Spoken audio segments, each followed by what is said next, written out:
Be turning in your Bibles to 2 Samuel chapter 14. We left off last week, and I believe around verse 12. Keep in mind that at this point in the book of 2 Samuel, we have seen that Absalom, who basically acts as the at least in his mind, the administrator of justice when it came to dealing with Amnon, who we've already talked about. And again, Amnon, of course, for a serious crime, Absalom has him, plots it out over the course of 2 years where he's going to put Amnon to death. And we've pointed out that a lot of the reasoning behind this is, of course, because David failed to act as basically the head of his own family, but he failed to administer the proper punishment to Amnon, which again, as we sort of have talked about, that leads to other problems later on for David. He's afraid of punishing his son right now, but because he chooses not to do that, that leads to problems later on down the line. And that's what we saw at the end of chapter 13. Absalom basically leaves Israel, goes to the king of Geshur, and of course David missed his son. So when we looked at chapter 14, Joab basically creates this plan or this idea about how are we going to get Absalom back to Israel. And we'll kind of talk about why Absalom or why Joab would have sort of a vested interest in this, apart from, of course, being if I'm correct, apart from being Absalom's uncle. But again, keep in mind that Absalom is left. Joab creates this plot to get him back. He sends a woman from Tekoa, and she basically comes with a story that's not really true, but the story itself is supposed to get David to recognize that he's not different, or the situation with his son is kind of similar to the situation with this woman, right? So the woman doesn't have a husband anymore. She had two sons that fought. One of the sons killed the other, and basically he was on the run. The other members of the family, more than likely the males within the family, were trying to execute what their responsibility was, and that was to put this woman's son to death because he had killed another individual. And she basically has come to David to try to appeal on the behalf of her son. Don't let the rest of my family members kill him, because if they do, then I have no one. I'm a widow indeed. I have no one to rely on. And my husband has no son, at least, to continue his lineage on the earth. Which, again, this is a pretty big deal for the Israelites then. Being able to continue your family name on down the line. Now, notice in verses 10 and 11, again, the king basically gives the woman the command, the woman the comfort, at least for her, that not only is nothing going to happen to you, as we saw in verse 10, but also in verse 11 again, David makes the guarantee, as the Lord lives, not one hair of your son shall fall to the ground. And that's the idea of offering protection for her son. And that's going to really come out into play in this next section that we're going to look at. What David says at the end of verse 11, as the Lord lives, not one hair of your son shall fall to the ground. And we're going to see how that ties in with the rest of the points that this woman is going to make to David. So, beginning in verse 12, the text reads, "Therefore the woman said, Please let your maidservant speak another word to my lord the king. And he said, Say on. And so the woman said, Why then have you schemed such a thing against the people of God? For the king speaks this thing as one who is guilty, and that the king does not bring his banished one home again."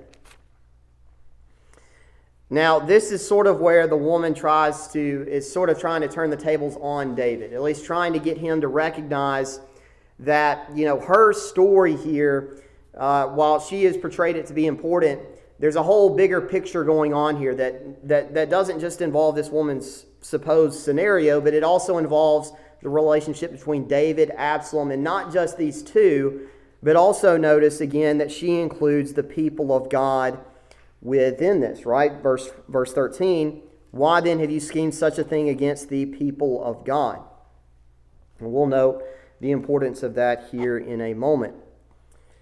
Now, we notice in verse 12 here that the woman, it may be kind of hard to pick up on this, but the woman here gets a little bit more direct in her language towards David. She's not necessarily, you remember that when she first comes to David, she's very respectful, as one would treat a king. She's at the mercy of the king. She's very respectful. But now in verse 12, she's going to be a lot more direct. And that's what comes out here in verse 13. The woman here is not approaching David with the idea of begging for his favor, but rather to sort of teach him a point. In verse 13, she's being a lot more direct, and certainly we get the sense of that because she's very blunt about what the overall point is. Why then have you schemed such a thing against the people of God? Now, keep in mind that David being king, his actions certainly affected his own family, but when you are in a position of leadership, your actions affect those who are under you and those who work with you. Certainly, you think about that in the business world. If a CEO of a company and the board of the company reap great profits one year, and they decide not to raise their workers' salary, perhaps as a way of thanking them, well, that can cause people to be upset, right? Your decisions and the decisions that you make as a leader not only affect you, but they also affect those that are around you. And for King David, part of what she is getting at here is that, again, your decision in this matter will affect us. Again, think about it from this perspective, right? Absalom, who might very well be the heir to the throne once David passes away, well, the people of Israel are going to have a vested interest in the condition of Absalom, right? Because one of the signs of an unstable nation at that time, and this is certainly true today, is that, if you don't have a clear method or if you don't have a clear successor in terms of who's going to be the next leader, you're going to have chaos. You're going to have trouble. In fact, one of the stories from history that really ties in with this, in the late 1500s, there was about 15 years where the entire country of Russia was in turmoil. And it's because the former king, who was Ivan IV, but the people gave him a nickname, Ivan the Terrible. And he was known for his cruelty, but he was also very unwise because he actually killed off his own offspring that would inherit the throne because he was afraid of them taking the throne from him. So in one situation, Ivan the Terrible actually had his son, the next in line, be put to death. And he didn't have any more male heirs after him. And so once he died, it began about a 15-year period in Russian history called the Time of Troubles, where there's chaos in the country, other countries invade, and nobody knows who is the clear leader of Russia. Well, if you think about it from the perspective of this woman, you could have this similar situation.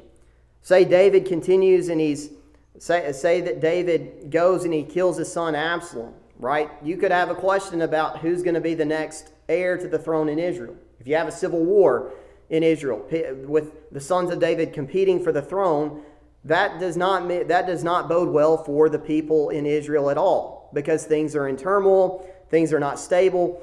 And so then for the woman to bring this up, and that's why, again, she says, why have you schemed such a thing against the people of God? She's trying to get to the point to David that, this is not just between you and Absalom, but however you handle this situation, and especially if you kill Absalom, this could have a very negative impact on the people of Israel. And so that's why then she would include the people of God into this story. Now notice what she also says. For the king speaks this thing as one who is guilty.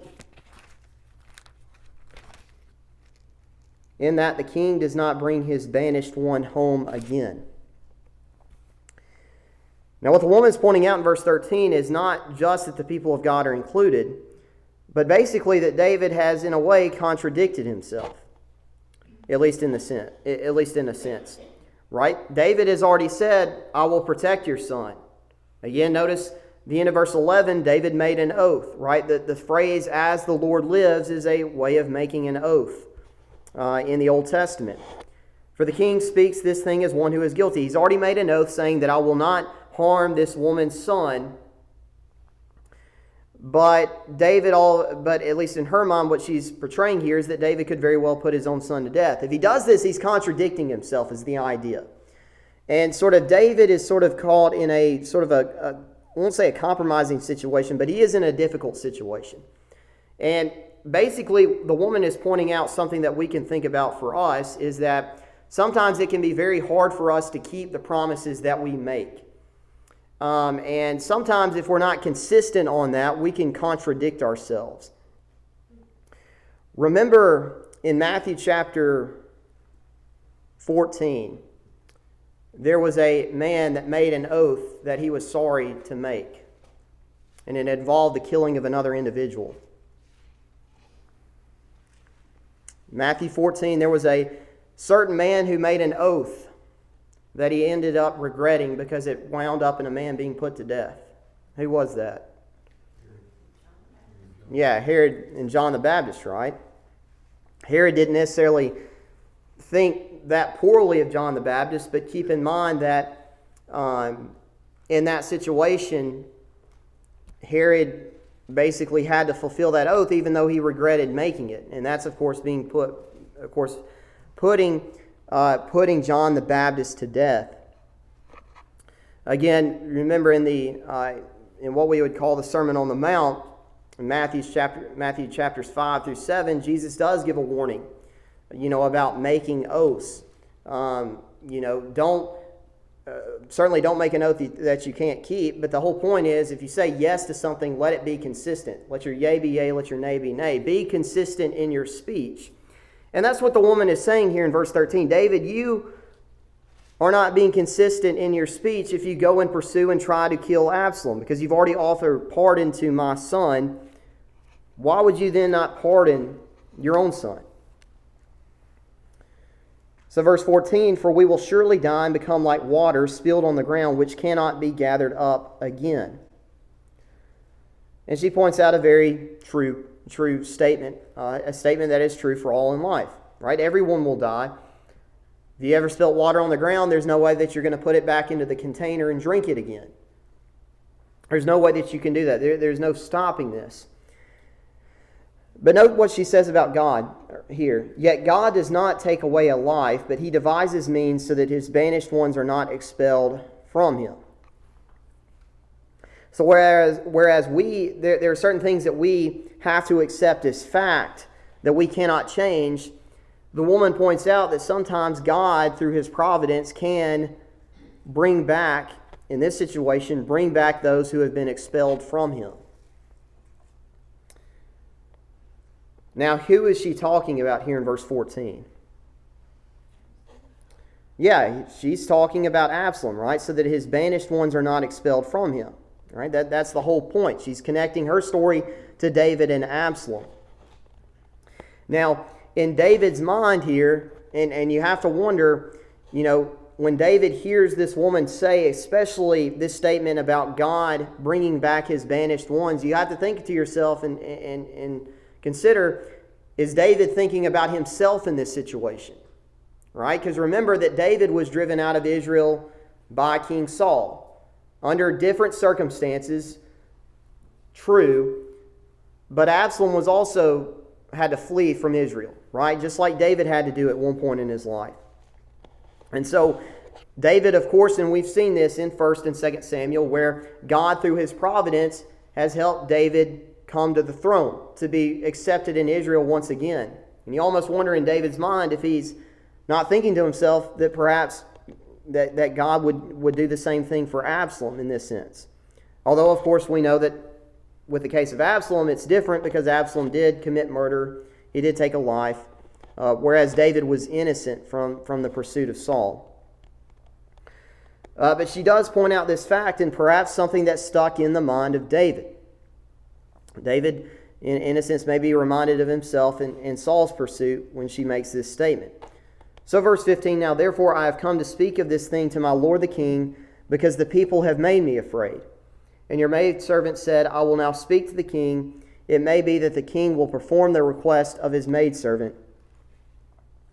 For the king will hear and deliver his maidservant from the hand of the man who would destroy me and my son together from the inheritance of God.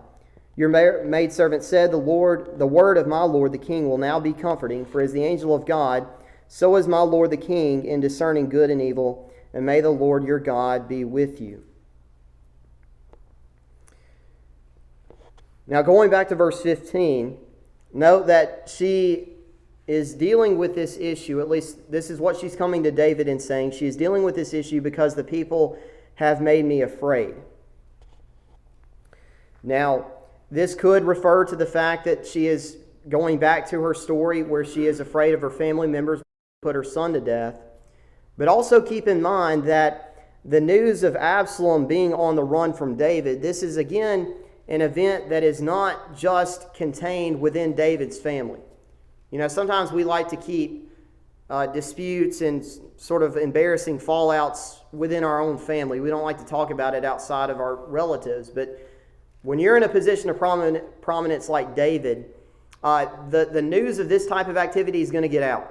And when it does, it can cause a lot of panic because, again, we have to take into consideration if there's no clear heir to the throne, as a lot of people apparently supposed Absalom was, what does that mean for our future? And certainly there would be great reason to be afraid. Again, I think Brother Wayne made the point a few weeks ago, but it is a very good point for us to think in mind within the church. The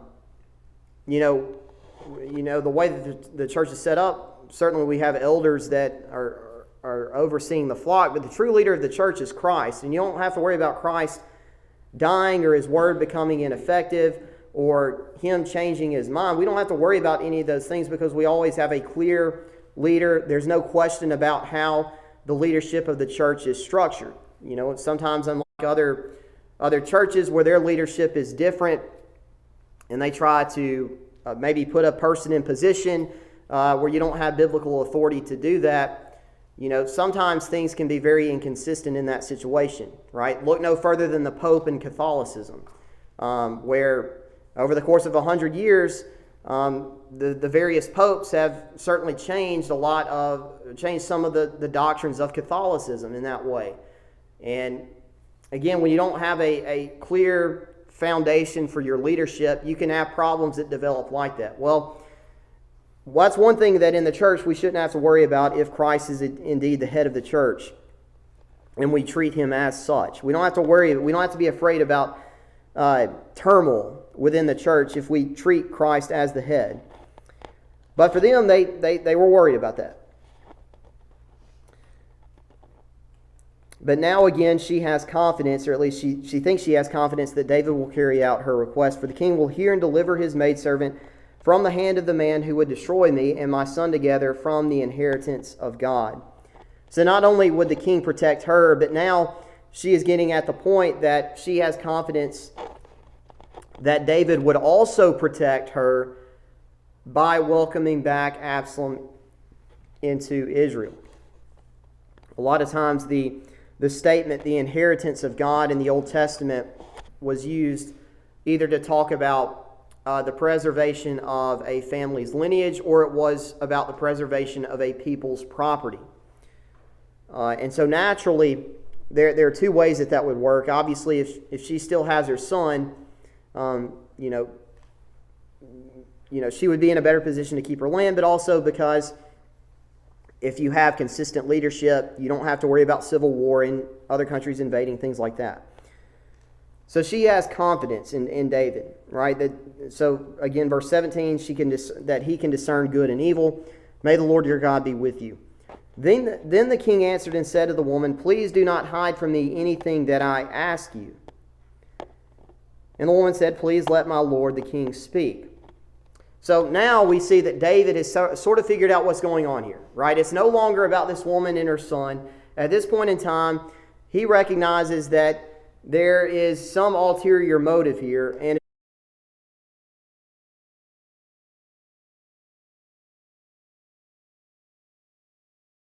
Joab with you in all this. And the woman answered and said, As you live, my lord the king, no one can turn to the right hand or to the left from anything that my lord the king has spoken. So what she says in that verse, again, no one can turn from the right hand or to the left. David, you figured it out, right? I can't deny it. You know, you've come to suspect that Joab has a hand in this. I can't deny it. I can't turn from the right hand or to the left. You figured it out.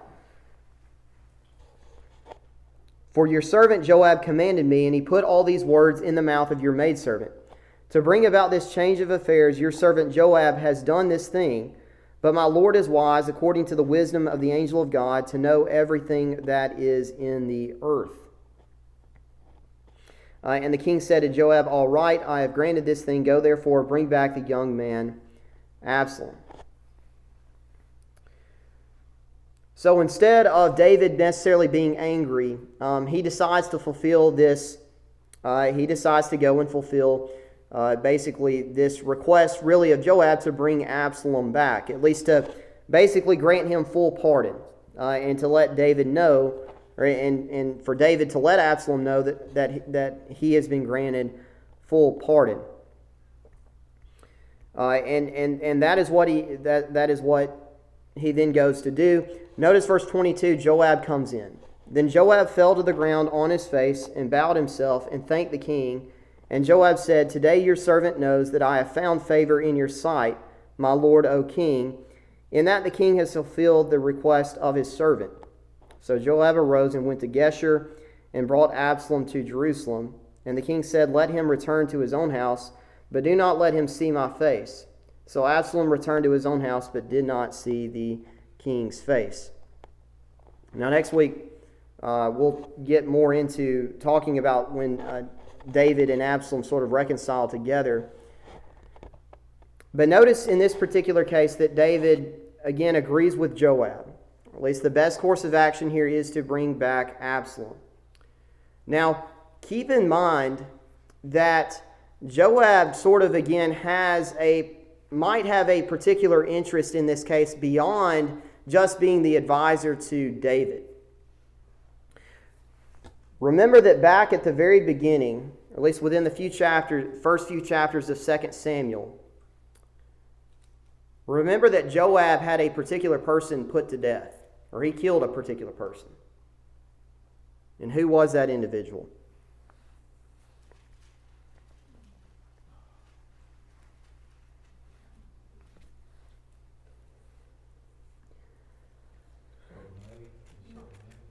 It might. I treat you like my kids at school, it might. Abner, right? Abner was the captain of Saul's army. Why did Joab kill Abner? Yeah, remember that Abiathar was in pursuit of Abner, and Abiathar was basically trying to catch up and kill Abner, because at that point, again, right, Abner had been connected to Saul, and so a lot of David's men connected him to being an opponent, although, David didn't approve of this. Remember that Abiathar had pursued after Abner, and Abner, I believe Abner warned him, but then Abner, of course, struck Abiathar down. Well, remember that Joab wanted to get revenge over Abner, and so Joab sort of devised this plot where he met with Abner and basically had him killed. So when you think about that particular scenario, recognize that this is not all that different. In some ways, this is not all that different than what Absalom has done.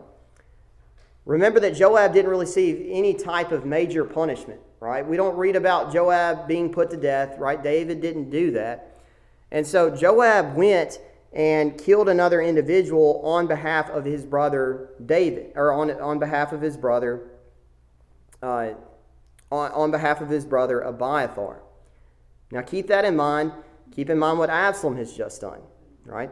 Absalom has killed his brother, but he did it on the behalf of his sister. And so some seem to think here that, Joab has a very vested interest in here, because for David to forgive Absalom for killing his brother to protect his sister, in a sense, it would kind of make Joab look a little bit better for killing Abner because of what Abner did to his brother, if that makes sense. There's sort of a similar story, or there's sort of a similar situation here going on between Joab's interest with putting to death Abner and Absalom's interest in putting to death Amnon. And so some seem to think that perhaps there is a connection here. Perhaps Joab feels a little bit better about himself if David's willing to forgive Absalom in this situation. There are a couple other things I'll mention, but I haven't stopped. Are there any comments that you'd like to add on to what we've talked about this morning? I guess you sort of feel sorry for David in a way, but all these troubles, this Pandora's box that's been opened, is all traced back to that one day and that one look, and then the lusting. I mean, it all goes back to that, really. These are the consequences. Right. Yeah, the consequences of that sin are continuing on and will continue on throughout the book of 2 Samuel. But notice again, right, that Joab has gone. He doesn't come with a sort of a haughty attitude towards the king. Joab goes, he falls down before the king. He goes and he fulfills the request of his servant.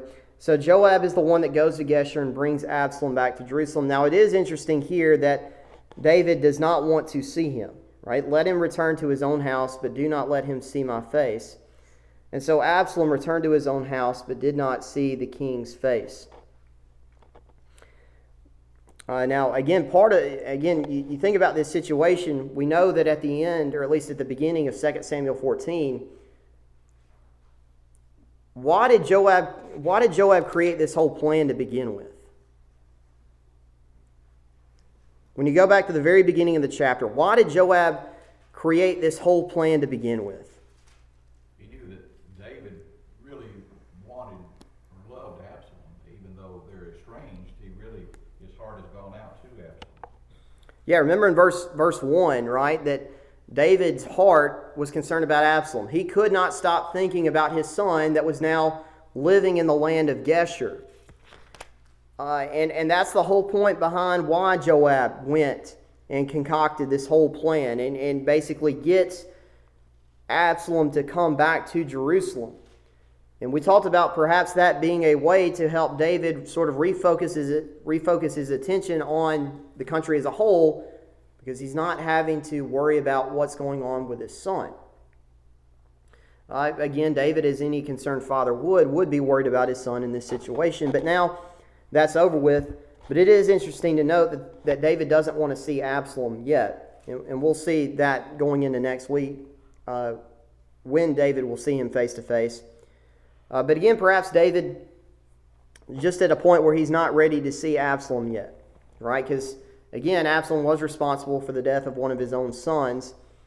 And sometimes in a situation like that, David may need some time to sort of gather himself to think about how he's going to approach Absalom, and that's what he's going to do in the section that follows.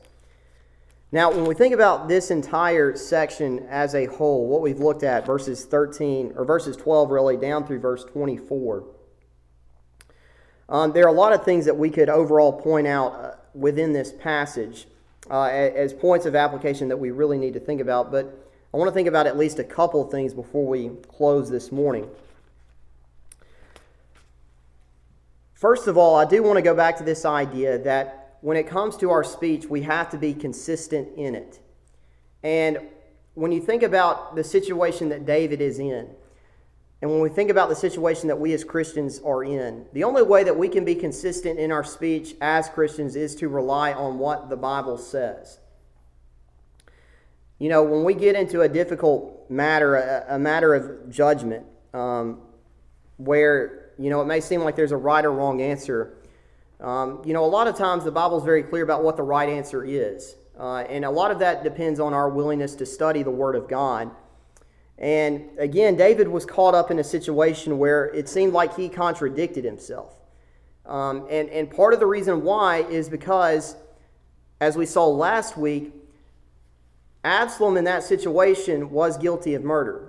And the case was clear-cut about what David should have done. And ultimately, David chose not to go down that path. And certainly he probably did it out of the love for his son. But the point being is that, David could have cleaned his speech up if he was more consistent in relying on the Word of God, or at least relying on the law of Moses. I think another point that we could bring out within this text is the fact, again, that when you think about leadership within the church, as a leader, or especially if you think about the eldership, you always have to keep in mind, and for elders, they always have to keep in mind that the decisions that they make not only affect their family, but they also affect the congregation as a whole. And David, at least maybe to some extent within this text, at least the woman tries to point out that David hasn't necessarily thought about his actions and how they will influence the larger picture of Israel as a whole. Well, certainly we know the role of elders with overseeing the flock, and it's always a good reminder for our elders and really and for us as well when we deal with other people that are not Christians in the community, that the type of actions that we carry out, whether they're good or whether they're evil, they not only have an impact on ourselves and our families, but they're also going to have an impact on those around us. They see what we do. And they again see whether or not we demonstrate the light of Christ or the holiness of Christ compared to potentially modeling ourselves after a servant of Satan, so to speak. And a lot of times that is, again, based on how we choose to act, because our actions impact more than just ourselves. And that's a point that David had to be reminded of when it came to Absalom. Again, his actions impacted a whole lot of people, just as the actions that we take every day as Christians impact those around us, whether it's for good or whether it's for worse. But are there any other comments before we close this morning? One thing I get from that, Alan, people in charge have to be consistent with their decisions. Right. If you favor one person over the other one in the family, it's going to bring on problems. Right. When parents favor one child over the other one and let one get by with things that the other one couldn't, then that brings on jealousy within the family and brings on all kind of family problems. Yeah, and kids typically aren't going to respect their parents that do that either. That's a very good point. But we'll go ahead and stop here for today. Next week we'll pick up in verse 25 and get through the end of the chapter into chapter 15. But again, thank you for your time and thank you for your attention this morning.